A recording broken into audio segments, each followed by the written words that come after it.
and welcome to episode 39 of Board Game Blitz, a proud member of the Dice Tower Network and a podcast about all things board games that you can listen to in less time than it takes to figure out your top 10 favorite board game lists.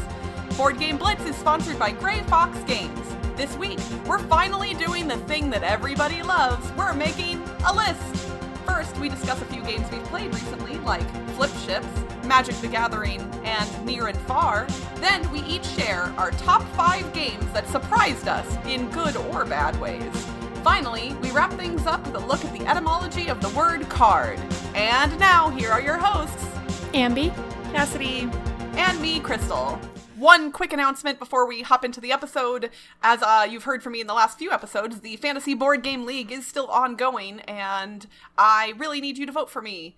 Technically, we're recording this episode in advance, so I don't actually know how well I'm doing at the moment. But if you go to draftmechanic.net/FBGL, and there is a link to that in the show notes, you can vote for my fantasy board game team, Dicey Picks. Every single week that you vote, you are entered to win a $100 gift certificate to an online game store, and you can help me win my matchup, because the voting is part of the points that we get every week. So I need all of our listeners to please, please, please go and vote for me, and then hopefully the karma that you receive for voting for my team specifically, Dicey Picks, will help you win that gift certificate. There is no guarantee that that will actually happen, but, you know, karma's still good, so vote for me!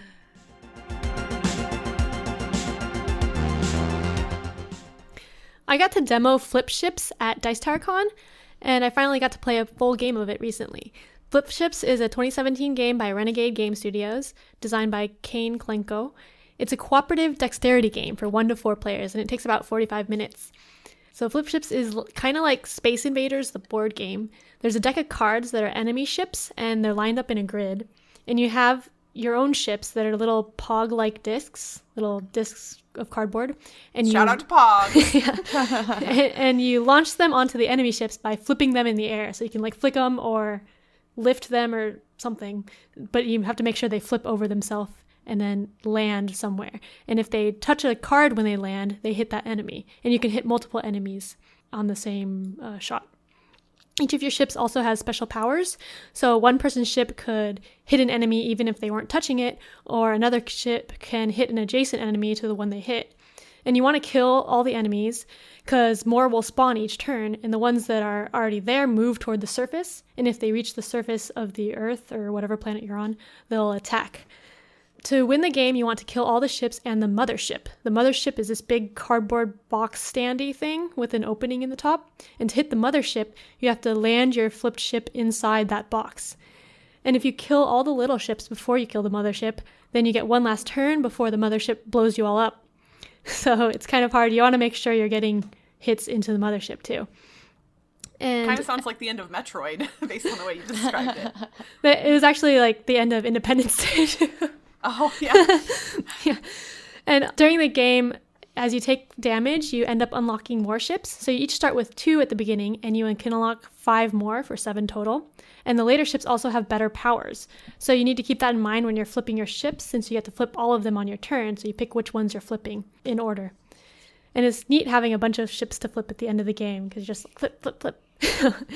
Our play of Flip Ships was really exciting. We played 4 players, and we had 1 health left at the end with just the mothership left to kill. And it had 4 health left. So we each had to hit it once, and we each got 7 tries. So everyone was able to get 1 hit, except for me.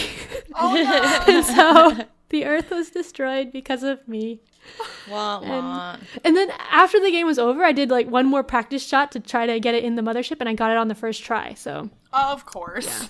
But anyway, I really like Flip Ships. I like dexterity games and cooperative games, so it's a lot of fun for me. And it looks really neat on the table. It has cool art, and the mothership box thing looks cool. I feel like maybe you like it specifically because the name on the front of the box is an ambigram. Yeah, that too. Wow. Really? Yep, I went there.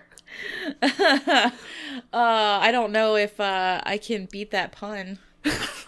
Nobody can beat that pun. I've recently played some Magic the Gathering. I'm going a little off grid today with my recently played if you do or don't, well, if you don't know, Magic the Gathering came out in 1993. Guys, this game is old. It's been around the block a few times. And I've been playing it off and on for a very long time. We do a thing with Magic called a cube draft. Ooh, those are fun. We pick and choose a select number of cards. I think we have maybe 650 cards in a box. And we make the booster packs of 15 cards each out of the box instead of doing like the sealed booster packs that you would typically get in Magic. And we invite anywhere from 6 to 12 people over to participate in this draft without having to spend money, which is really nice because Magic is a very expensive hobby to get into, and sometimes you just don't want to spend it. However, we did for all of the cards in our fun cube. Anyway, I really like this particular style of playing Magic because I'm not an exceptionally competitive player or really good because I just can't think in advance or based off of what people are playing very well. I don't react well to other things in that game. So I like this because it's a more level playing field. I'm not playing against somebody who's been spending years like crafting decks and things like that. So I made a fun green-white deck that I thought was pretty good, and I got crushed. So that was fun. I really like this game. I'm really horrible at playing the Magic. I'm just so bad. The alcohol probably didn't help my abilities to think and plan. Yeah, my husband plays Magic competitively, so we have a lot of Magic cards at our house, including he's done a cube before, and I've actually participated in that, and that was pretty fun. But it's tough for me to play regularly because he's really, really good at it. So and he's also a little bit of a sore loser at times. So basically, if he wins, that's not that fun for me. And if I win, that's also not that fun for me. So, my husband is a lovely, lovely person. But yes, a little bit competitive when it comes to game playing at times. So we don't play Magic together that often, but yeah, we have lots of Magic cards. Cassadi, you should come visit, and you should see the nonsense that is one of our spare bedrooms, because it is we used just to have cards. lots of Magic cards. Matt's been selling his off. I think we're going to just be down to the cube and some of the Commander decks that they're coming out. Oh yeah, we have the Commander decks as well. Those are pretty cool. There's a lot of different formats in Magic, and I think it's sometimes intimidating for other people who haven't played it before to get into, because it is such a kind of big thing. But there are some very approachable formats that new players can get into pretty easily. There's like those pre-constructed decks that you can just buy off the shelf. We have a couple of those. Yeah. So if people have been interested in trying Magic the Gathering and have been scared off, like, there's definitely ways to get into it that you don't have to do the whole go into a game store on a Friday night and be overwhelmed by a bunch of people. Yeah. They have fun, like, beginner sets too, with the rules written out really well, and those helped me a lot when the original ones were out, but they're a lot different now. That's cool, though. I am currently in the middle of a 2-player campaign game of Near and Far, which was published in 2017 by Red Raven Games, and it is designed by Ryan Locat. He also does the artwork. He designs and does the artwork for his own games, which we've mentioned in the art episode, and I just want to call that out again because it's amazing. The quickest way to describe Near and Far is if you took a light worker placement game and a choose-your-own-adventure book, and you smashed them together until you had the most beautiful-looking board game you could imagine. The game does allow for non-campaign play, but I'm going to talk about the campaign since that's what I'm currently doing. So in the campaign, each player chooses a character that they will keep for the duration of the 10 games. They get experience points throughout the campaign and can level up their character and gain new abilities over time. During each game, a specific map is used within a book, and then a town board is placed above the map. Players visit different locations in the town. This is where the worker placement part comes in, and you can gain resources and recruit other people to your party. And then when you choose to go adventuring, you move down to the map board, and you can wander around encountering different story-based experiences that are laid out on the map. So when you travel over a spot where one of the book tokens is lying, a different player will read aloud from this really big book of adventure experiences, and they give the active player options to pick from, each of which often have a specific skill or combat check that needs to be made. And then based on what you choose, you will get to hear a cool story thing about what happened, and you'll get potential rewards or items or even side quests that you will then continue later on in your adventure. And some of the encounters even give you a keyword that then will potentially influence future encounters in other places. And then in the game, the core mechanic of how you actually win or lose is victory points. You get them by building items, putting your tents onto the board in different locations as you're doing certain tasks and other activities. And then once one player has put all their tents on the board, the game ends and the player with the most points wins. I had been interested in trying this game out for a while based on what I'd heard about it, and I hadn't gotten around to it. And wow, I'm very, very happy that I finally have. I love story-based games, and I love light worker placement games. So this game, so Near and Far, is basically perfect for me. The games are pretty quick. With 2 players, our games take us an hour or less each at this point. And at the time of this recording, we're only a little ways into the campaign. But by the time this episode releases, I believe I will have finished the campaign. But have either one of you played this one yet? I haven't. I really, really, really, really want to, though. I cannot, I mean, even just a little bit into the campaign, I can't recommend it highly enough. It is so much fun. It's definitely not a super deep strategic game. Like, if you're looking for something heavy, this is not that. But that's why it's perfect for me, because I'm not I like, when it comes to Euro-style mechanisms, I prefer stuff on the lighter side, and there's definitely a lot of strategy involved. There is a little bit of dice rolling with, like, the combat checks and the skill checks, but the thing is, you have a resource, you have hearts every time you go out adventuring, and when you roll too low, you can spend hearts to make up the difference. So in almost every instance, you can complete a skill check even if you don't roll well. There are some instances where you can't, but so the dice rolls are very mitigated if you've built up your resources well. And it's so much fun, and it's so pretty to look at, and man, oh man, this game is just awesome.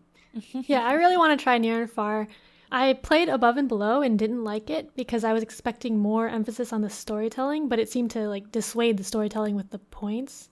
But I've heard that Near and Far has more of the storytelling, so that's more like what I was hoping for from Above and Below. So I'm hoping I'll like Near and Far.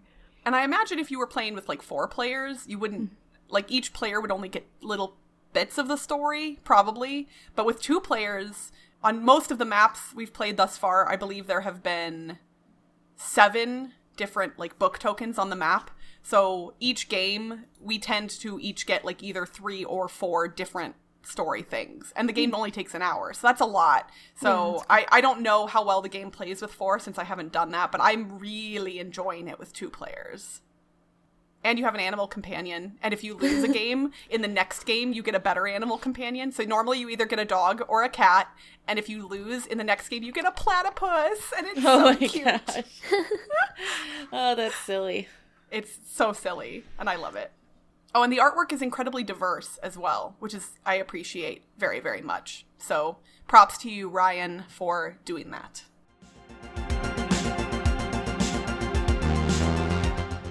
Something we've noticed is that people on the internet, or people who consume board game content, tend to like lists a lot. And lists are not something that we typically do, but we figured it might be fun to give it a shot. This is not necessarily going to be a regular thing for us, but we, for our thematic segment, are going to present to you our top 5 games that surprised us. And that could mean any number of things. It could be they surprised us in a good way or in a bad way or something else. These are not going to necessarily be in order. So we are going to do 5 through 1, but that doesn't necessarily mean that number 1 is the most surprising. It just means that these are our top 5 surprising games. So let's head into it. Ambie, why don't you give us our number 5? This list was actually really hard for me because I don't generally expect much from games, so it's hard to get surprised. But my number 5 is Adrenaline. I think I mentioned this in our 2016 review year episode, but I typically don't like area control games, so I wasn't expecting to like Adrenaline. But I really got into it when I played it, and the theme was really cool. And also because the area control isn't like all or nothing. You get points if you're second place and stuff. I had a lot of fun playing Adrenaline. My number 5 is Clank. Clank was a good surprise for me, because when I was first introduced to it, they said it's a deck builder, it's a dungeon dive, and I gave Patrick the shadiest look I think I've ever given anybody. Like, are you kidding me? Those two things together? But I really love Clank. It's still one of my favorite games. My number 5 is Star Trek Panic. So I had heard about Castle Panic before, but had not played it. I used to play a lot of tower defense style video games, and I love Star Trek a lot. So I figured, hey, this is a combination of a tower defense style game and Star Trek. This has got to be a guaranteed winner. Oh boy, was I wrong. I hated this game so much. I walked away from this game like utterly disappointed by how much I hated it. And there's reasons for that, which I don't necessarily, I don't think it is well designed in a lot of aspects, and I think it is way too brutal for what should be a light family style game. But yeah, so that is my number 5, Star Trek Panic. Number 4.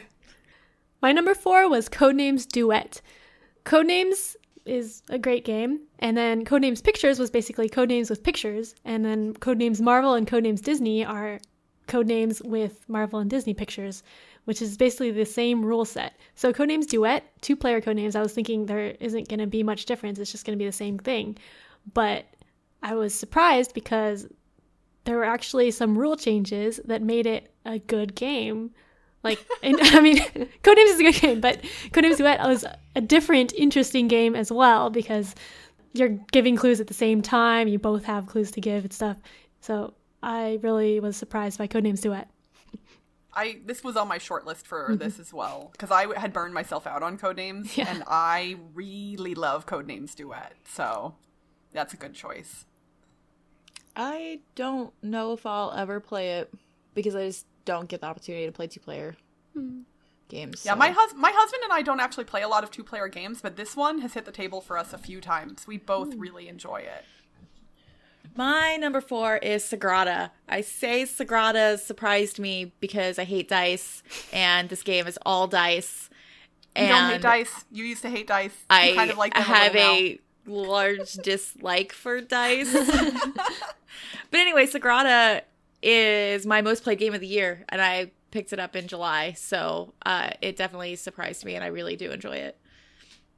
My number 4 is Kingdom Builder. It is not surprising to anyone that I generally like a lot of theme in my games, and most people that know me are kind of shocked to hear how much I like Kingdom Builder, because it's pretty themeless. But for some reason, the strategy involved and the abstractness of it is really enjoyable for me, particularly with the expansions and the variable scoring cards, which make every single game very different. I honestly bought it without knowing much about it. Way back in, I want to say 2013, Will Wheaton actually tweeted about it and just how much he liked it. And I, on a whim, because I was kind of just building my collection at the time, I just purchased it off Amazon without knowing anything. And I'm really glad I did, because I don't know if I would have ever tried it otherwise if I had known more about what style of game it was. And I'm very happy I did, because I love it a lot. It is awesome. I have the big box now with all 4 expansions. And I think it's one of only like 2 games I own where I have all of the expansion content. So that is my number 4, Kingdom Builder. I love Kingdom Builder. It's great. Number 3. My number 3 is Dragon Punch, which is a small 2-player game by Level 99. And it was a free game at BGGCon, like next to all the flyers and badge ribbons and stuff. So like a free little game. I didn't expect it to be good at all. But I played it, and it was actually pretty fun. It's a like 15-minute game, 2-player, and you're playing cards at the same time, just trying to fight each other. And I thought it was really interesting for a free game. My number 3 is Ingenious. I picked this game up before I was really playing a lot of board games. And I picked it up, I think, at Target or something like that in like their family gaming section before they started expanding on their board game collections and sales and stuff at Target. And I just expected it to be like most other family games where it'll just be simple, push some stuff around a board. But Ingenious turned out to have a lot more depth and strategy to it, and it's really enjoyable to play. And so that sort of kind of spurred more board game purchases, I think. Well, thank you, Ingenious, then. My number 3 is Arcadia Quest.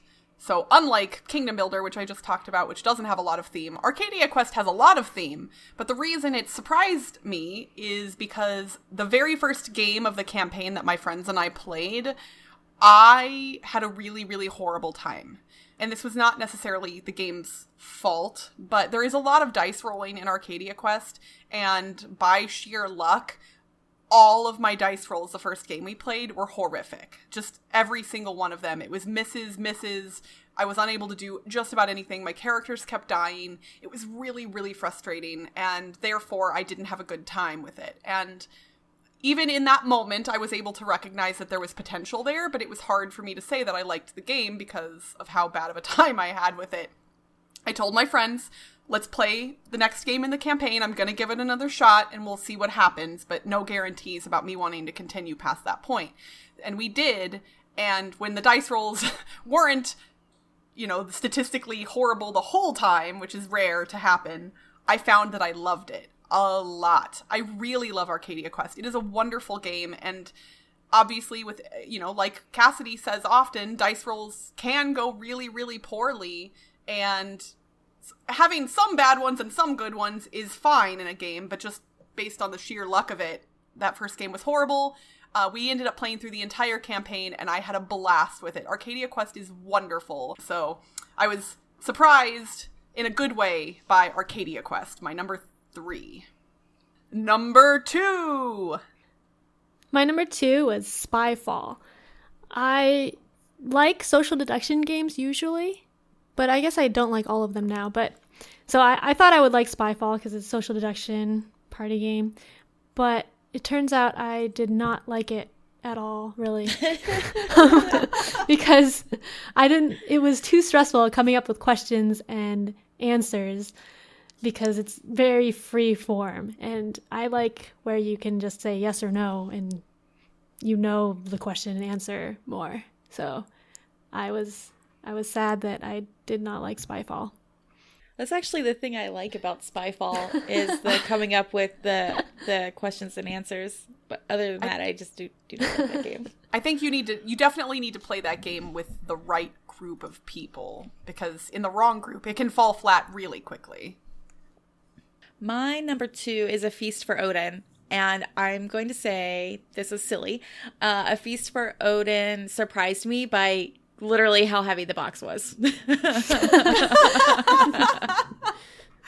I picked up the box and I said, whoa. I mean, I knew there were lots of bits and I knew it was a pretty big game, but I was still a little taken aback by the heft of it. I still actually need to play it, by the way. So that hasn't happened yet. I love it. You were surprised by the heft of A Feast for Odin. My number 2 is Dark Moon. You all know by now that I love Battlestar Galactica, so when I heard that there was a BSG Express game, I was very interested. I technically never got to play that fan variant that was created online, but it was eventually turned into a real game. The licensing had to be stripped off, so it was no longer Battlestar Galactica themed, but it was supposedly the same game, and they called it Dark Moon. Many people said that they liked it more than Battlestar Galactica because it gave you the same feeling of that game, but in a shorter playtime, so I was really excited to try it. And then disappointment set in. So, for me, the theme of Battlestar Galactica is one of my favorite parts. I mean, the mechanisms in it are really solid, but the theme is what I truly love. And the differences between it and Dark Moon, both thematically and mechanically, are too divergent.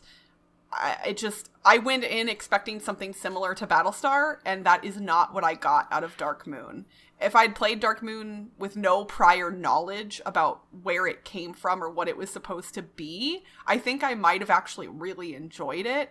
But based on how I went in, I ended up very disappointed. So maybe that's a lesson for me that I should not set my expectations too high with certain games. But I really was. I was excited. I was so, I wanted to love it. And I even won the game that I played.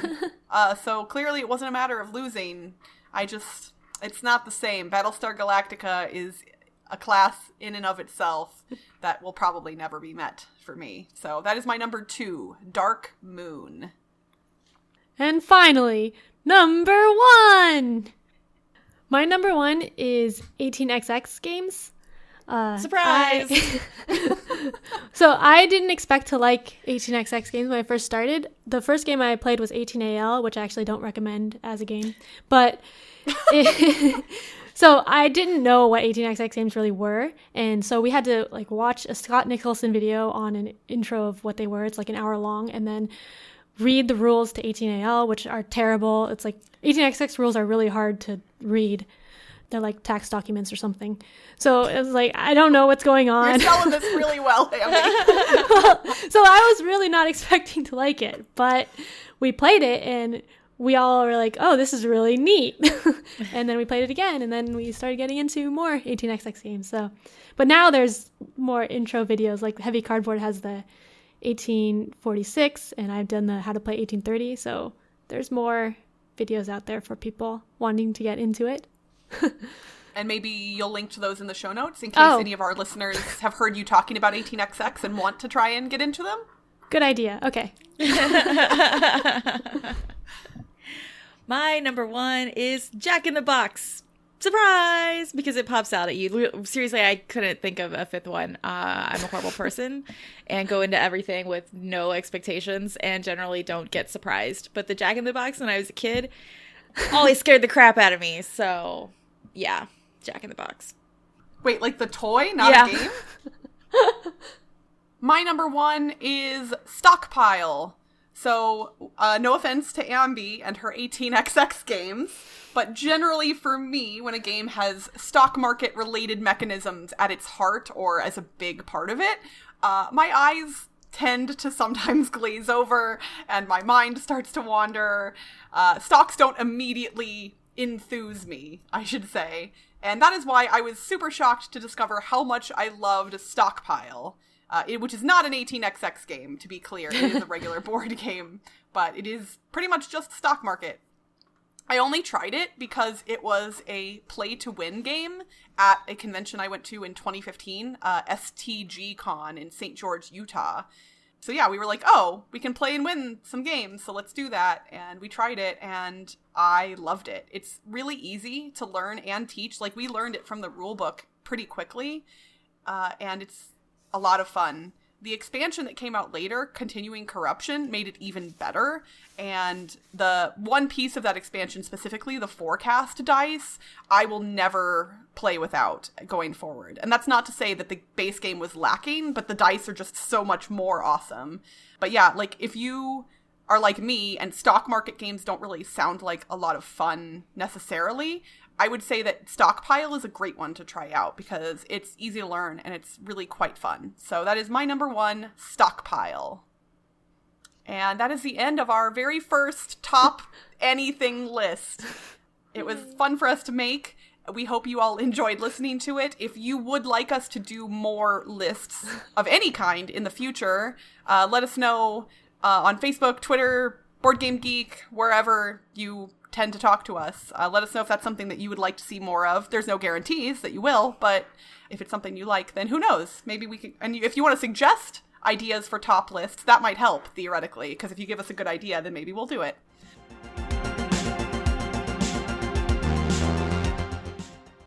For this week's etymology segment, I'm going to look at the origins of the word card. Dating back to the 14th century, the English word card comes from the Middle French word carte, which in turn can be traced back to the Latin carta, meaning leaf of paper or tablet. If you trace it back even further, you find the Greek word cartes, meaning layer of papyrus. The figurative phrase, house of cards, is first attested to English poet John Milton in the 1640s. Speaking of houses of cards, the first known record for a house of cards was awarded in 1901 to an Englishwoman named Victoria Maitland, who built a 15-story structure. That's 15 stories in cards, not buildings. The Guinness Book of World Records awarded the tallest house of freestanding playing cards to Brian Berg in 1992, and no other person has claimed the title from him in 25 years, although Berg has broken his own record more than 10 times since then. His current record-holding tower was nearly 26 feet tall and required 1,100 decks of cards to build. I don't even have something witty to say about that. It's just darn impressive. And that's it for this week's Board Game Blitz. Visit our website, BoardGameBlitz.com, to get links to all our social media pages, including our Facebook, Twitter, Instagram, and Board Game Geek Guild. This episode was sponsored by Grey Fox Games. Make sure to check out their new roll and write game, Harvest Dice, which is releasing at Spiel Essen this week. Grey Fox Games, quality games, cleverly crafted. If you love the show and want a bunch of Blitzy benefits, including access to our private Slack channel, you can become a patron for as little as $1. Just head to patreon.com/BoardGameBlitz. Our theme song was composed by Andrew Morrow. Technical support provided by Toby Mao. Board Game Blitz is a proud member of the Dice Tower Network. Check out the other shows in the network by visiting dicetowernetwork.com. Until next time, Blitz goes the podcast. Bye, everyone! Bye!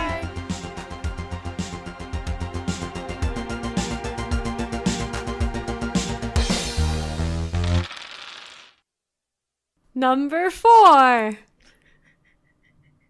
Oh, do we still me first? Yes, we'll just do in order every single time. I think we're gonna have more bloopers this episode. Half the episode bloopers. Yeah, a viewer requested that we have more bloopers, and that is the only reason we're messing up so much today. Right? Yes, definitely. That is the reason. Okay. And finally, number 1! That was awesome. Okay. Eric Summerer would be so proud of you, Ambie. Make sure to check out their new roll and write game, Harvest Dice, which is this... Okay. Yay, bloopers!